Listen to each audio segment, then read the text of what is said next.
자, 또 광주, 나 떨고 있니? 자, 누가 떨고 있을까요? 바로 새정치민주연합입니다. 10월에 재보궐선거가 열리는데 기초단체장 선거가 재보궐선거가 있다고 합니다. 그런데 공천을 하지 않겠다 이런 얘기가 나오고 있는데 어떤 배경이 있는 건지 지금 더 자세히 짚어보겠습니다.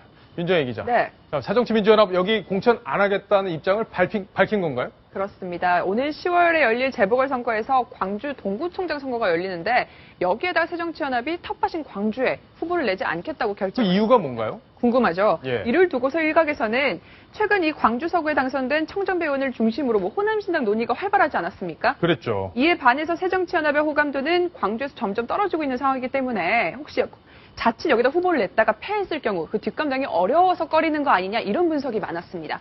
하지만 지금 보시는 것처럼 새정치연합 지도부에서는요. 혁신안을 존중을 해서 광주 동구청장 선거에 후보를 내지 않는 것뿐이지 그것이 천정배 의원 측이나 무소속 후보에게 패할 것이 우려돼서는 아니다라고 밝혔습니다. 그러면 저기서 존중한다는 그 혁신안 궁금하죠? 이 혁신안 내용을 좀 보시면요. 이렇게 되어 있습니다. 재보궐선거의 원인을 제공했을 때 해당 선거구에는 후보를 공천하지 않는다라고 되어 있습니다. 그러면은 이 선거구에서 재보궐선거가 열리는 이유도 궁금한데요. 사실 광주 동구청장이 새정치연합 노희용 동구청장인데요. 뇌물을 받은 정황이 포착이 돼서 공직선거법 위반 혐의로 구속이 됐고 또 1심과 2심에서 당선 무효형을 선고를 받았습니다. 현재 대법원의 판결을 기다리고 있는 중인데요. 우리 당 때문에 재보궐선거가 열리게 됐기 때문에 그 책임을 지고서 후보를 공천하지 않을 뿐이다. 확대 해석은 말아달라는 게 새정치연합 측의 의견입니다. 그래요. 자, 결과적으로 그러니까 이분이 새정치민주연합 소속이었는데 이제 당선 무효가 돼서 그렇습니다. 그러니까 당선 무효가 아니라 이제 상실형에 해당하는 형을 선고받은 거죠. 그렇습니다. 그래서 보궐선거가 치러지는데 결국에는 우리가 원인 제공했으니까 우리는 안 내겠다. 맞습니다. 후보 안 내겠다. 이게 혁신안의 핵심 내용이다. 네. 알겠습니다. 자, 시청자 질문이 왔는데 보고 가야겠네요. 이번 질문 박성훈 논설위원께 드리겠습니다. 네. 혁신안대로라면 야당 후보가 문제가 돼서 치러지는 국회의원 재보선에도 후보를 안 낸다는 건데 여당만 후보를 낸다는 게 현실적으로 불가능해 보입니다. 실현 가능성이 있을까요? 그러니까 이분 지적하신 건 그거 같습니다. 국회의원 선거가 지금은 이제 지자체 선거니까 그런데 국회의원 선거는 의석 한 석이 정말 아쉬운 그런 선거인데 거기서도 후보를 과연 안 내겠느냐. 여태까지 그런 얘기가 있었지만 아무도 실천한 당이 없는데 실현 가능성이 있겠냐. 이걸 지적하셨네요. 이제 그런 경우는 지금 아까 우리 당이 재보선의 원인을 제공한 경우다라는 걸 잘 봐야 될 것 같은데요. 예.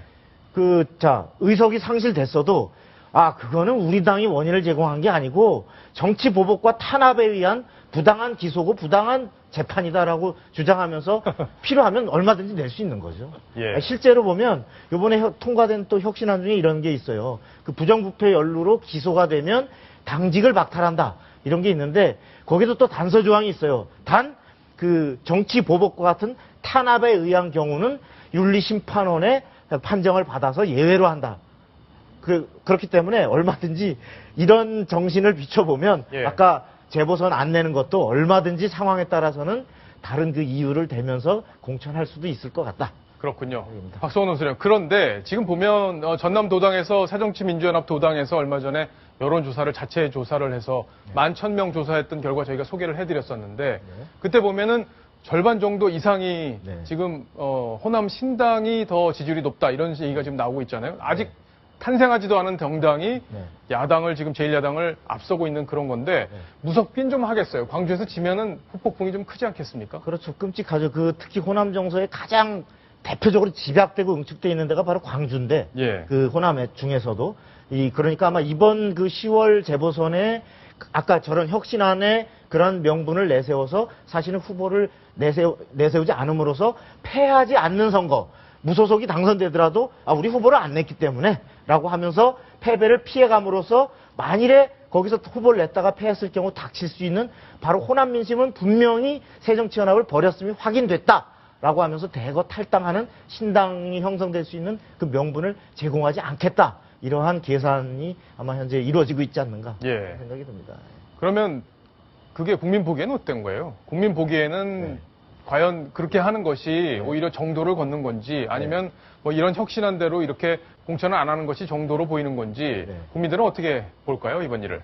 그러니까 형식적인 조항으로만 보면 그러한 우리가 원인 제공해서 안 낸다라는 게 일견은 설득력이 있어요. 설득력 있고 개혁적으로 보일 수 있지만 또 우리 국민들이 또 여러 가지 정치 단수가 높잖아요. 그래서 예. 저거는 속내는 사실은 아까 내세운 건 명분이고 실제로는 패한 것을 패해서 당이 분당 사태가 나는 거를 제공하지 않으려고 예. 하는 계산이 더 깔려 있다라고 막 하면 그런 명분이 퇴색될 것 같아요. 그러겠네요. 예. 자, 알겠습니다. 자, 이 논란이 앞으로 계속될 텐데 저희가 또 면밀하게 지켜보겠습니다. 자, 다음 주제로 갑니다. 다음 주제 바로 이겁니다.